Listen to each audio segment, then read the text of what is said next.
Good morning, class. We are shifting into Chapter 5 today. And Chapter 5 is all about a different growth pattern and ways of writing down growth patterns called sequences. So there are two types of sequences we'll be dealing with this chapter. One of them is very familiar to us. It's called an arithmetic sequence. And in that, it's pretty much like it's a linear relationship, except our domain's going to be restricted. The one that we're going to start looking at today is a geometric sequence, but we'll get more into that vocabulary and what that means later on. So let's start with Chapter 5. In fact, Section 1.1. The title is How Does the Pattern Grow? Representing Growth.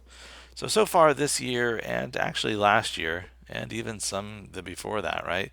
We've been dealing a lot with the family of linear functions, and we're getting pretty good at using multiple representations to show linear functions. So for example, I could create a table of values, and in a table of values I could have my domain values, right? These are the x values along the x-axis, and I'm starting arbitrarily at 0 here. I could have negative numbers as well, but I do like knowing what the 0 value is, because across from that is where I begin.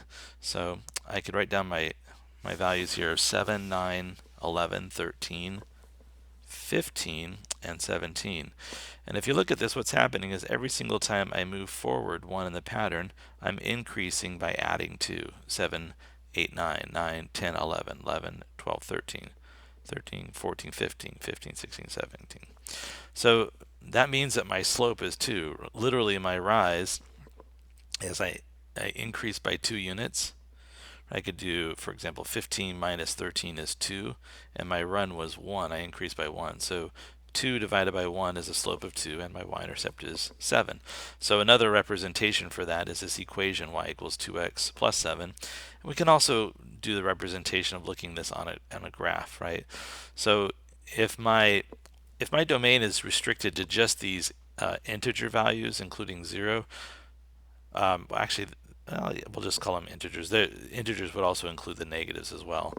But if I'm restricted to just the whole numbers, I wouldn't connect these dots. I would just leave these as they are. But I go from when x is 0, y is 7, etc. Today we're going to start learning about a new family of functions called exponential functions, and we're going to talk about the type of growth that it models. So you either have or you will soon this year. I think most students in the ninth grade read Of Mice and Men, and in the book of Mice and Men, written by John Steinbeck, two good friends named Lenny and George dream of raising rabbits and living off the land. What if their dream came true? Suppose Lenny and George started with just 2 rabbits. Here they are, 2 rabbits. And during the first month, those 2 rabbits have 2 babies. Well, first of all, we have to put them in an idyllic, a beautiful scene painted by Bob Ross. There it is. You can see the happy trees, and you can see the happy rabbits. So what we're saying is, suppose during the first month, those 2 rabbits have 2 babies. So let's come back here. So there's a couple things that are important, but we're just going to say, suppose these 2 rabbits have 2 babies. So 2 gave us 2. So at month 0, we had 2, and at the end of the first month, we have 4. Also suppose that every month thereafter, each pair of rabbits has 2 babies. So here's a pair, and here's a pair. They're not going anywhere. They had this pair already, but each month, every pair that I see is going to create a new pair of bunnies. So this pair creates a pair, this pair creates a pair. Then when I go to my next month, right, you can see each pair, this pair had a pair, this pair had a pair, this pair had a pair, this pair had a pair. So this is the growth that we're describing here. So with your team, determine how many rabbits Lenny and George would have after 12 months, which is 1 full year.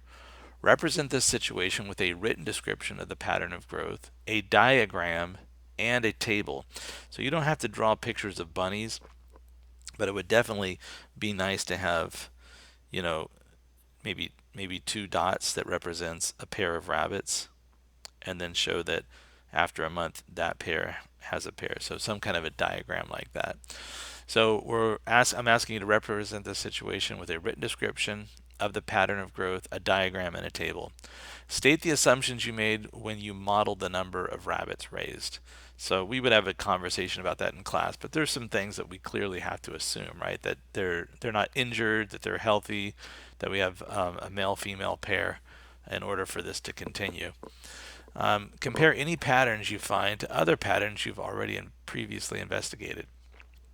So I would like for you to, at this point, you don't need me to talk about this much. At this point, I'd like for you to look in your ebook, and we're doing questions 5, and I do want you to do 5-1, so it's question 1 in chapter 5 and question 2 in chapter 5.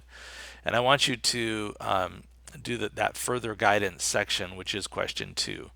So make sure you answer both of those. My suggestion is, in this case, that you open up an e-doc or a Google Doc, and that you submit that for your written work or typed work today.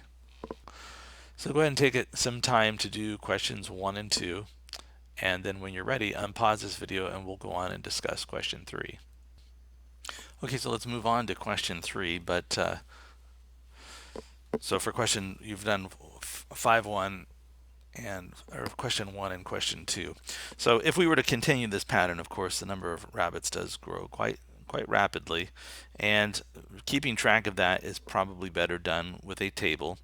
Notice that if we were to fill in the values in this table, it becomes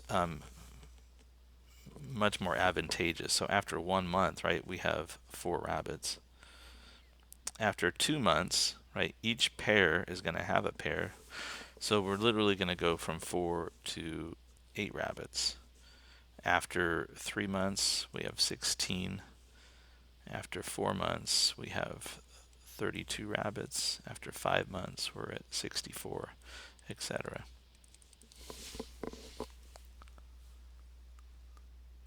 Okay, so question 3, Lenny and George want to raise as many rabbits as possible.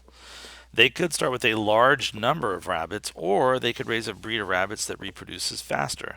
How do you think each of these options would change the pattern of growth you observed in problem 1 and 2? Which situation will yield the largest rabbit population after 1 year?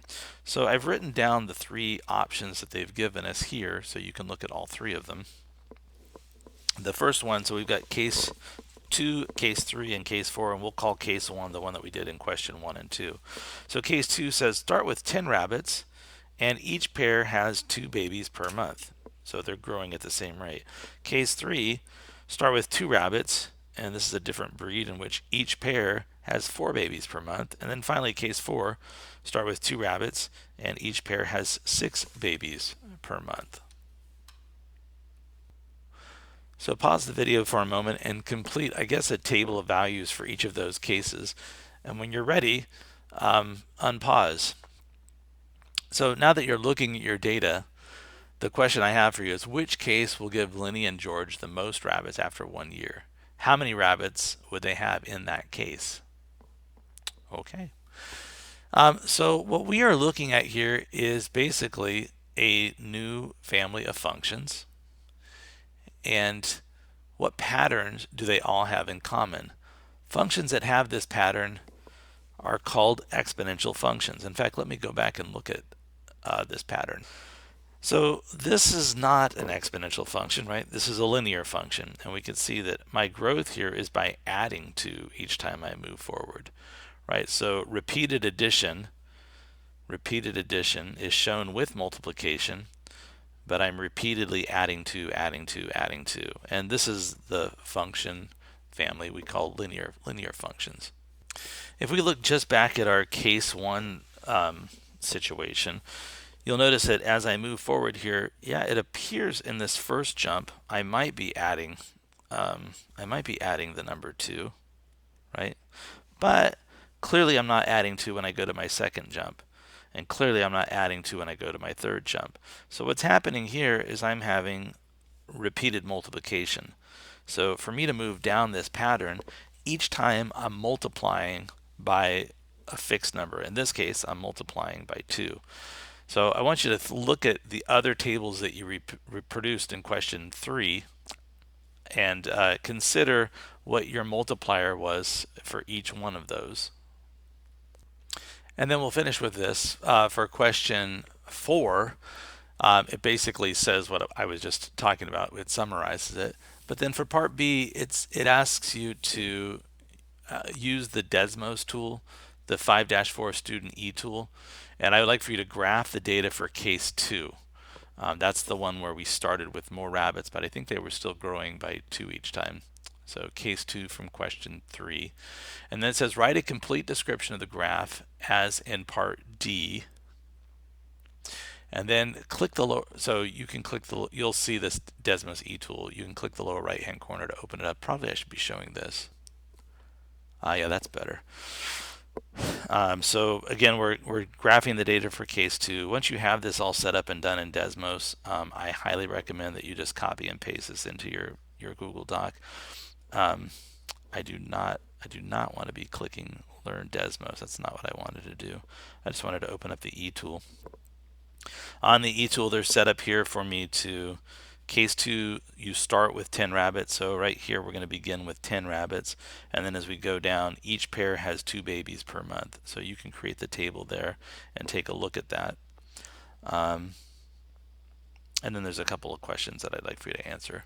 All right, so that's the end for our beginning for chapter 5, 5.1.1. I will be online again today, this afternoon, starting at 2 o'clock till 2:45 if you have any questions. Those of you that are away, not in class today, it's really recommended that you kind of pair up, partner up, maybe work with a group of 2 or 3 and do these remotely so that you can have the very, very powerful tool of human communication, being able to talk with people, to discuss ideas, and get feedback as you move forward. I'll talk to you again later. This is Mr. Roberts. Goodbye.